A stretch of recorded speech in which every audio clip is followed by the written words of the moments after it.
예, 정의와 기억연대 출신 윤미향 당선자를 둘러싼 논란이 정치권으로 확산하는 움직임을 보이고 있습니다. 이제 친일과 반일 프레임까지 갖춰가면서 전선이 확대가 되고 있는데요. 윤미향 당선자는 현재 계속되고 있는 논란 그리고 자신에 대한 공격을 정년의 30년 활동을 훼손하고 할머니와 활동가들을 분열시키려고 하는 나쁜 의도가 있다, 이렇게 지금 주장하고 있습니다. 맨 처음에는 할머니와 윤미향 당선자 사이에 그런 논란인가 했는데 이제 이게 정치권으로 확산되고 있습니다. 여당은 친일파들의 공세다, 위안부 소멸을 노리는 거냐라고 맞받아치고 있는데, 야당은 진상조사 한번 해보자, 그리고 왜 이런 의혹을 제기하는 것을 친일로 매도하느냐라고 반발하고 있는데요. 일단 몇 가지 논란이 제기되고 있는 것 가운데 정의연, 정의와 기억연대, 과연 그 자금 운용이 투명하게 공개가 됐느냐 하는 부분인데, 일단 국세청에서는 기부금 회계 오류 재공시 명령을 내렸습니다. 한번 좀 다시 제대로 한번 봐보자라고 하는 건데, 강한 조치는 아닙니다. 정의연에서는 충분히 응하겠다, 재검증 받겠다, 그리고 우리가 그동안 30년간 공격을 하도 많이 받아와서 자료 다 가지고 있다, 당당한 입장입니다. 회계 감사해보고 검증 받으면 논란이 조금 수그러들 수 있을까요? 자, 관련된 내용들 하나하나 짚어보겠습니다. 먼저 녹취 들어보죠. 최근 미래통합당과 일부 보수 언론에 의한 윤미향 당선자와 정의기억연대에 대한 공격과 왜곡이 도를 넘고 있습니다. 특히 굴욕적인 2015 한일 합의 기만적 추진 과정의 가장 큰 책임자인 박근혜 정권 관료들의 제보를 인용해서 국민들을 분열시키고 있습니다. 참으로 후한무치합니다. 윤미향 당선자를 비롯한 정의기억연대의 도덕성에 흠집을 낼 때 누가 웃고 있겠습니까? 일본군 성노의 역사와 진실을 왜곡하고 부정해온 일본 정부와 극우 세력, 친일 세력, 적폐 세력입니다. 정의기억연대와 윤미향 당선인은 이용수 할머니의 건강을 문제 삼으며 명예를 훼손하지 말고 앞장서서 의혹을 해소해야 합니다. 어느 NGO가 기부금 내역을 샅샅이 공개하느냐며 세부 지출 내역 공개를 거부했는데, 회계 처리상의 오류를 인정한 만큼 떳떳하다면 세부 자료를 공개해야 합니다. NGO의 생명은 도덕성이므로 정의연이 외치는 피해자 중심주의를 스스로 제대로 지켰는지 되돌아보아야 합니다.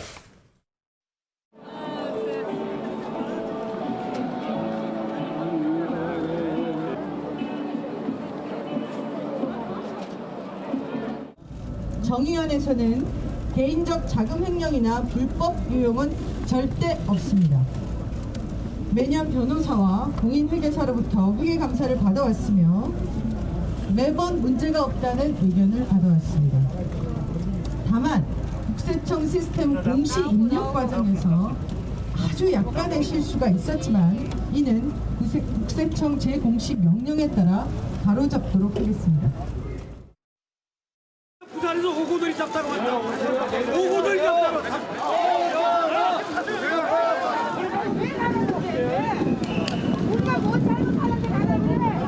49억 원, 50억 원에 가까운 후원금을 시민들로, 국민들로부터 받았다면 최소한 반 이상은 우리 할머니들에게 전달이 되고 우리 할머니들을 위해 사용이 되었어야 하는 것이 마땅한 것입니다. 윤미향 대표 즉각 사퇴하라! 예, 이용수 할머니는 수요 집회에 이제 참석하지 않겠다라고 했지만 오늘 수요 집회 역시 예정대로 열렸습니다. 이제 이 수요 집회에서 또 이렇게 갈등 양상을 보이고 있는데요. 김두수 평론가, 이 공방이 갈등 구조로 지금 치닫고 있는 모양새입니다. 이게 한국 사회의 갈등이 그대로 또 재현되고 또 한국 사회의 정치권이 가지고 있는 갈등하고 연결돼서 또 정치권을 둘러싸고 있는 세력 간의 싸움으로 변질돼 버렸습니다. 근데 이게는 이 싸움 속에는 한 3가지 정도의 복합적 내용이 이제 중첩되어 있는데요. 네. 첫째, 이게 당사자 운동인지 또 구호단체인지 운동단체인지가 이렇게 복합적으로 보는데 사실은 이 정의기억연대 운동은 운동단체입니다. 예. 그러니까 운동단체와 당사자가 같이 결합돼서 해왔던 30년의 역사를 가지고 있는 거고요. 예. 그래서 이게 마치 어떤 구호단체인 것처럼 뭐 이렇게 후원금은 당연히 할머니들한테 다 가야 된다. 이렇게 이야기하는 거는 이 운동의 30년 역사를 너무나 이렇게 단순화시키는 거고요. 두 번째, 그 지정 기부금이 아닌 후원금은 이 운동 전체에 쓰이는 겁니다. 그리고 여기에 있는 운동가들은 실제 최저임금 받고 하고 있거든요. 저도 어쨌든 과거 시민운동 출신이지만 제가 2000년에 110만 원인 제가 국장이어서 110만 원을 받았는데 당시에 우리 평균 월급에 비하면 이거는 절대적으로 작은 액수였고요. 예. 지금 현재 이제 이 문제가 국회의원 당선자가 나왔기 때문에 이 운동단체의 진출, 이 문제를 해결해가는 방식에 대해서 약간의 이제 갈등이 생긴 건데 이 문제는 윤미향 당선자의 문제가 아니라 정당이 이 비례대표 공천을 할 때 지금은 법적으로 이제 30일 전에 사퇴하면 예를 들면 언론이라든지 기타 공무원들은 그렇게 돼 있는데 지역구 출마는 또 90일입니다. 이런 이제 법적인 이런 부분이 있는데 30일 전 그러니까 국회의원이 되려고 정치가로서의 훈련 여부와 관계없이 이렇게 당에서 부르는 여야 관계없이 이 공천제도에서 문제가 있고 이 공천을 이제 받아서 윤미향 당선자가 됐는데 윤미향 당선자가 하고자 하는 일이라는 게 지금까지 해왔던 정의와 기억 연대 이 운동을 더 활발하게 더 잘해보고자 하는 이런 거거든요. 그래서 이 세 가지가 다 이렇게 중첩돼서 이제 비난하고 비판하는데 그런 측면에서 또 과도한 이 정치 프로그램을 씌워서 한쪽을 계속 이렇게 이제 운동 단체의 도덕성까지 몰아가는 거는 좀 지나치다 이렇게 생각이 듭니다.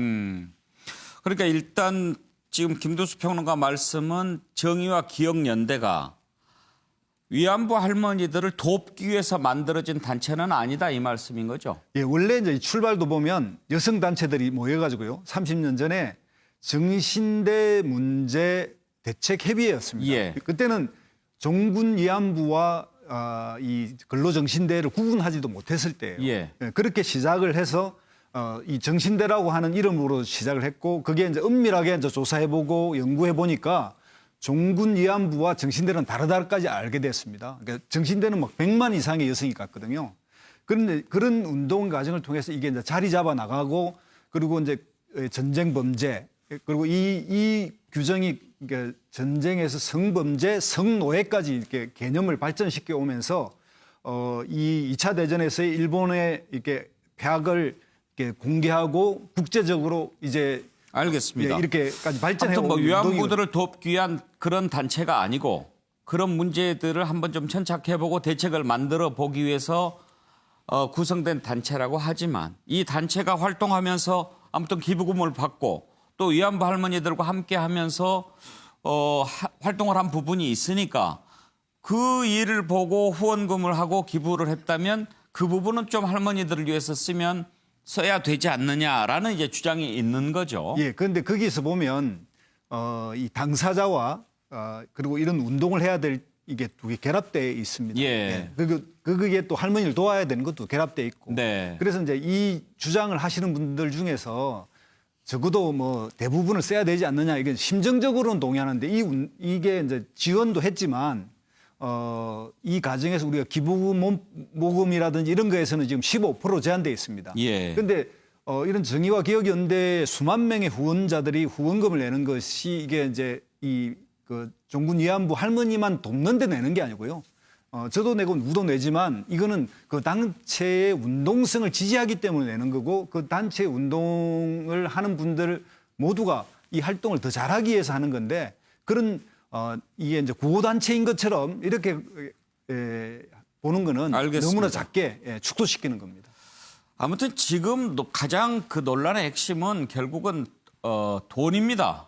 좀 속된 말로 표현하자면 후원금이 들어왔고 기부금이 들어왔으면 그 돈을 어떻게 썼느냐, 제대로 썼느냐 하는 회계 논란이 이 논란의 핵심이기도 합니다. 그 관련된 녹취를 한번 들어보죠.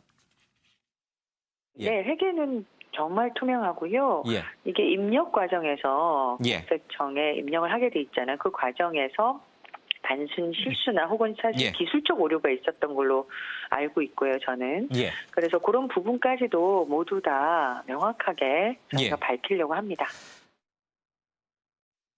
최경철 의원. 네.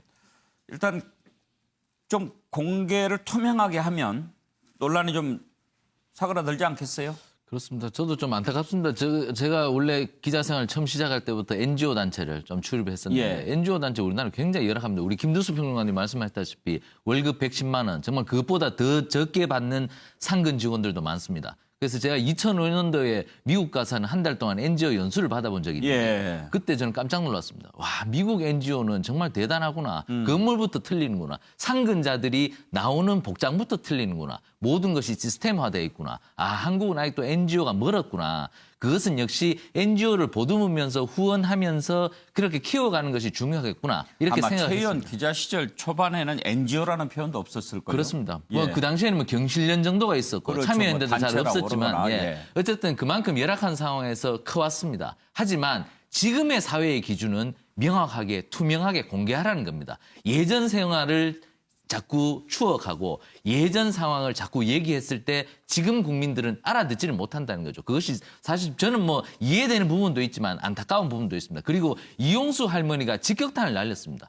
돈 어떻게 됐는지 투명하게 해야 되는데 투명하게 하지 않았다. 그것을 밝히라는 겁니다. 회계라는 것이요. 정확하게 얘기하면 숫자로 얘기하는 겁니다. 아, 투명하게 했습니다. 말로 하는 게 회계가 아닙니다. 회계는 숫자로 정확하게 밝히는 것이 바로 정확하게 한문적 용어로서 회계입니다. 그렇기 때문에 지금 이용수 할머니가 위안부 단체의 주도적인 역할을 해오셨기 때문에 이용수 할머니가 원한다면 회계적으로 숫자로 밝혀줘야 됩니다. 물론 지금까지 뭐 여러 가지 그 기여가 큽니다. 하지만 그 부분들은 지금 잣대에서는 용인되지 않습니다. 오로지 회계적인 숫자로 투명하게 모든 국민들에게 그리고 위안부 할머니들 전체에게 편지를 보내서 이 부분은 이렇게 받았고 이 부분은 이렇게 썼습니다. 정확하게 밝힐 때 모든 의혹이 해소될 뿐이지 이것 갖고 뭐 친일 반일 이것으로 몰고 가서는 저는 안 된다고 생각합니다. 김성환 평론가 의견 들어볼까요? 우리가 그렇잖아요. 아이한테도 그렇지만 아이한테 애정이 담긴 매를 때리는 거하고 너한테 정말 증오의 매를 때리는 건 다르잖아요. 전 좀 애정이 담긴 비판을 했으면 좋겠어요. 지금 나오는 여러 가지 얘기들 보면요. 애정이 별로 안 담겨 있습니다.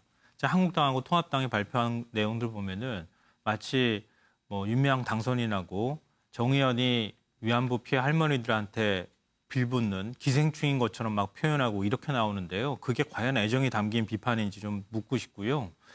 저는 이번에 회계 뭐 부정이 있는 것처럼 자꾸 얘기하는데요. 회계 오류가 일부 지금 이제 확인이 된 거고요. 지금 투명하게 공개하라는 게 도대체 어디까지 투명하게 공개하라는 건지 잘 모르겠어요, 저는. 어디까지 하라는 겁니까? 영수증 하나하나까지 다 공개하라는 얘기입니까? 도대체 어느 수준까지 공개를 해야 이게 투명하다고 얘기를 하는 것인지 그것에 대한 기준을 좀 얘기해 봤으면 좋겠어요. 지금 국세청 공시하고 공시한 부분이 좀 일부 미흡하다고 하면 회계에 오류가 있다고 하면은 그 오류 바로 잡으면 되는 거 아닙니까? 그러면은 어디 가가지고 간이영수증 끄는 것까지 전부 공개하라는 얘기입니까? 별로 애정이 없어요. 비판하는 것에 대해서. 전 그 부분에 대해서 얘기하는 거고요. 그리고 지금 시민단체 활동에 대해서 현실을 인정한다고 말씀하셨는데 진짜 활동가들 저는 지금도 활동하는 사람들 얘기를 들으면은 진짜 몇십만 원 받고 활동하는 사람들도 많고요. 활동가들한테 돈도 못 주지만 활동하는 사람조차도 몇 명 되질 않아요. 그래가지고 그런 사람들한테 일반 큰 기업이 회계 뭐 투명하게 회계 처리하고 이런 것까지 다 기대하는 게 과연 어디까지 기대하는 것인지에 대한 의문도 좀 개인적으로 갖고 있습니다. 그리고 마지막으로 이 부분에 대해서 말씀드리고 싶은데요. 아마 국민들께서는 위안부 피해 할머니들한테 많은 지원이 갔으면 하는 바람은 충분히 가질 수 있다고 봐요.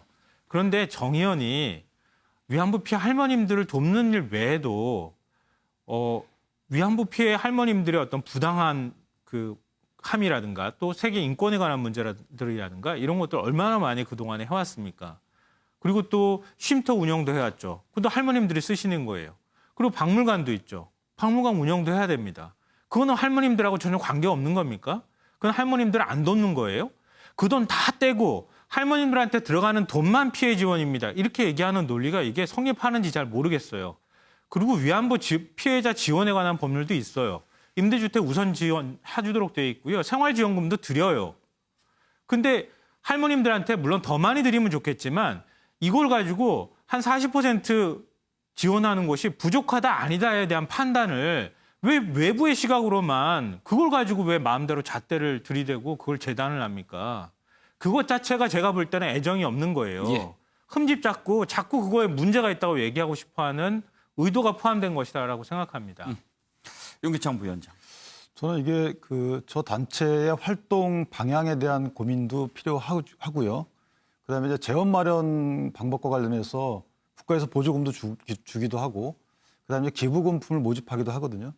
근데 기부금품을 모집할 때는 이제 사업 계획서를 냅니다. 거기에 사용을 어디에 하겠다라는 그 목적을 밝혀요. 사용 내역도 밝히고.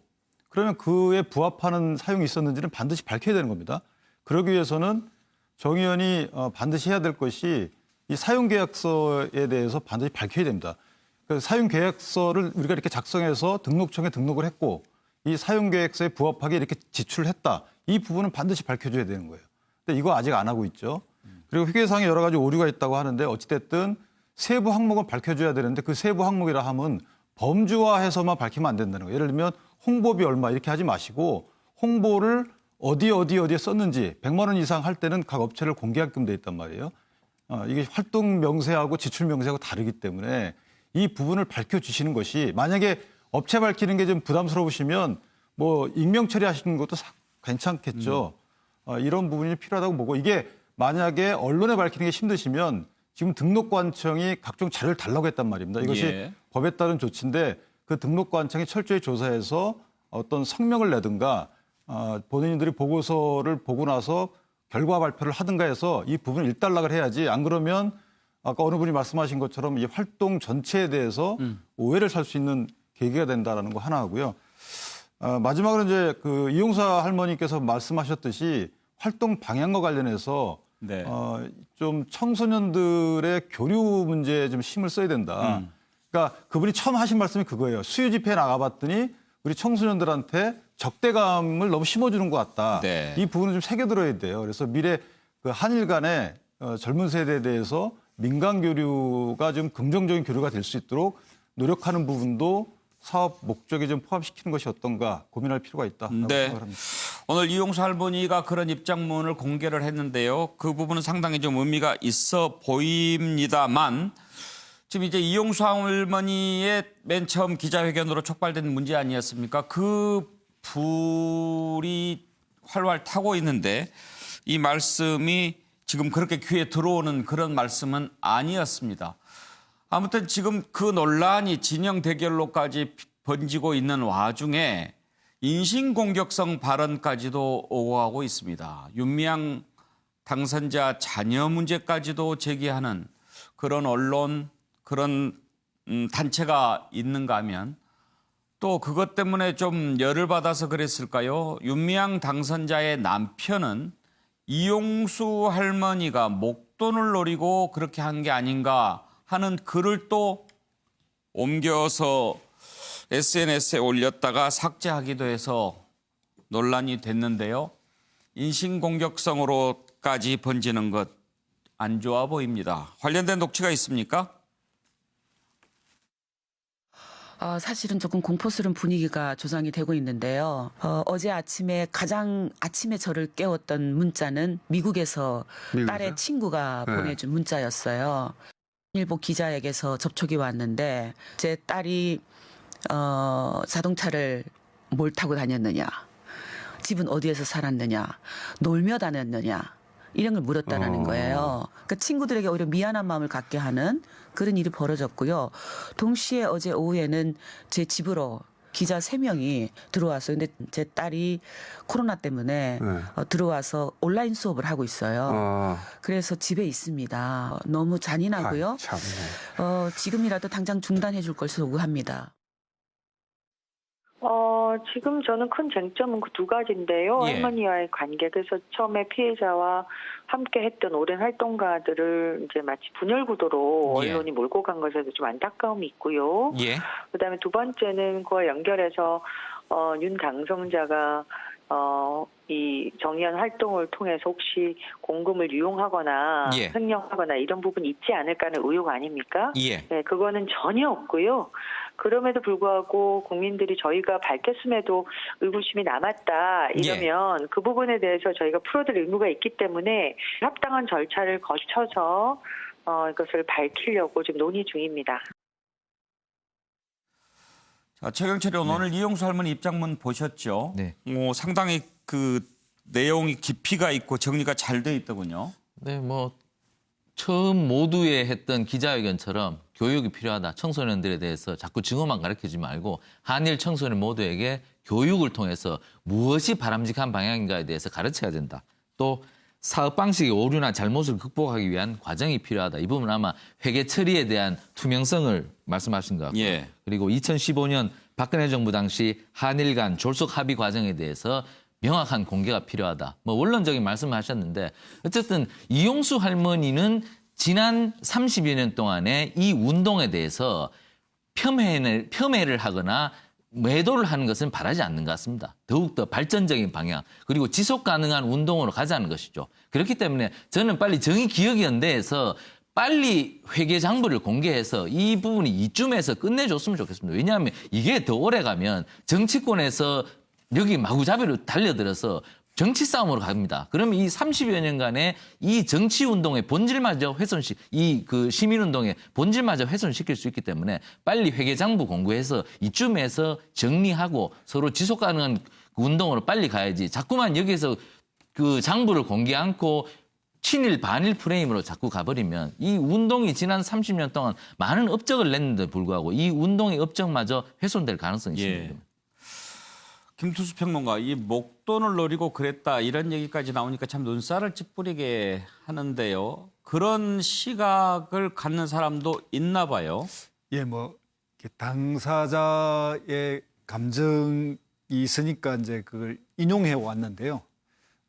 어쨌든 뭐 베레벨 해석을 다 할 수 있지 않겠습니까? 그러니까 이 문제가 간단하지 않은 게 이용수 할머니와 정의기억연대 간의 어쨌든 운동 노선을 놓고서 이렇게 제기한 게 아니라 여기에는 또 알게 모르게 이렇게 지난 이제 비례대표 경선에서 최용상이라는 분이 가자 인권평화당이라고 하는 그 후보로 나왔지만 더불어시민당에서 그 후보 배제가 됐거든요. 그런 이제 역사가 있고 결국 같은 부분에서 이 운동을 했던 윤미향 당선자는 올라가고 본인은 또 탈락됐기 때문에 그런데 마침 뭐 이게 오비일학이라고 해야 될지 모르지만 이용수 할머니 기자회견을 주선하고 그분이 또 옆에 배석까지 했기 때문에 그런 이제 정치적 해석이 가능해져 버렸고 또 초점 중에 하나가 기억정의연대만의 문제가 아니라 윤미향 당선자를 겨냥해서 나오니까 그래서 또 왜 운동을 결국은 뭐 양해했다고 이제 기억이 좀 달랐다는 이야기가 그런 건데 잘해라고 했다가 다시 이 문제 해결해 가야지 왜 갔냐 이런까지 이제 나오니까요. 그래서 아까 제가 앞에도 말씀드렸지만 앞으로 만약에 시민단체의 이런 직업 윤리상 이런 거 봐더라도 적어도 한 1년 전에 그 직을 사퇴하고 정치에 진출해서 이 문제를 해결해야겠다고 생각하면 그런 훈련과 본인의 그런 과정이 좀 필요한 것 같습니다. 그러니까 이번에 정치권에서도 이런 그 비례대표를 이렇게 전략적으로 스카우트하는 분들도 이런 식으로 그냥 20일 전에, 그러니까 30일 전에 사람을 이렇게 스카우트하고 또 특히 이런 중요한 시민운동을 하고 있는 분들을 이렇게 하면 이런 이제 논란이 휩싸일 수 있는 이런 근거를 제공했기 때문에 앞으로 좀 그 부분은 지양돼야 된다고 생각합니다. 그렇죠. 사실 김두수 평론가 시민운동 하셨으니까 물론 이제 정치하는 게 운동을 확장하는 측면은 있지만 어찌됐든 시민운동의 생명은 순수성 아니겠습니까? 그것을 의심받을 때는 좀 위축되죠. 예, 그 뭐 순수성이라고 말하는 측면이 있지만 적어도 그래서 시민단체에서 윤리 강령도 두고 또 사전에 간부들은 사퇴하고 뭐 이런 게 되어 있습니다. 그래서 이번 기회는 그 이제 지역구 출마는 90일 전인데 적어도 비례대표도 90일 전에는 네. 그런 데서 다 사퇴하게 하고 시민단체들도 그런 룰을 좀 내부 윤리 강령을 좀 보강할 필요가 있다고 생각이 듭니다. 예. 근데 윤기찬 변호사 남편이 또 이용수 할머니 뭐 목돈 뭐 이런 얘기한 것은 그 참 듣기가 거북했어요. 모욕이죠. 예. 이용수 할머니의 삶 자체가 주는 우리 역사에 주는 교훈 때문에 저런 운동이 시작이 됐잖아요. 물론 여러 가지 뭐 활동의 목적이 또 있겠지만, 그런데 이전에는 이제 기억 갖고 모욕을 하더니 또 돈 문제 갖고 모욕한다는 것은 저는 이게 상상할 수 없는 거예요. 글을 삭제하는 것뿐만 아니고 사과를 하셔야 되고요. 제가 아까는 이제 방탄 진영이라고 예. 썼는데 좌건 우건 진보건 보수건 간에 이 사회 공동체에 이견 없는 가치 체계가 있었는데 이에 불구하고 이제 진영의 어떤 문제가 등장하게 되면 이 가치 체계가 그냥 허물어져요. 저는 이런 모습을 보면서 국민들이 상당히 이거 분노 이런 문제가 아니고 좌절할 것 같아요. 우리 젊은 친구들 보거나 아이들이 볼 때 어떻게 보겠습니까? 이런 거 갖고 이런 문제로 서로 간에 이런 그 험한 말을 하고 모셨던 분을 또 이렇게 특별한 일 없이 사이가 안 좋아졌던 이유, 이런 문제 때문에 문제 제기했다는 이유 때문에 또 저렇게 폄훼하는 발언을 하는 이 사회가 예. 저는 글쎄요, 이게 재빨리 고쳐져야지 안 그러면 글쎄 우리 미래가 없다 이렇게 생각합니다. 네.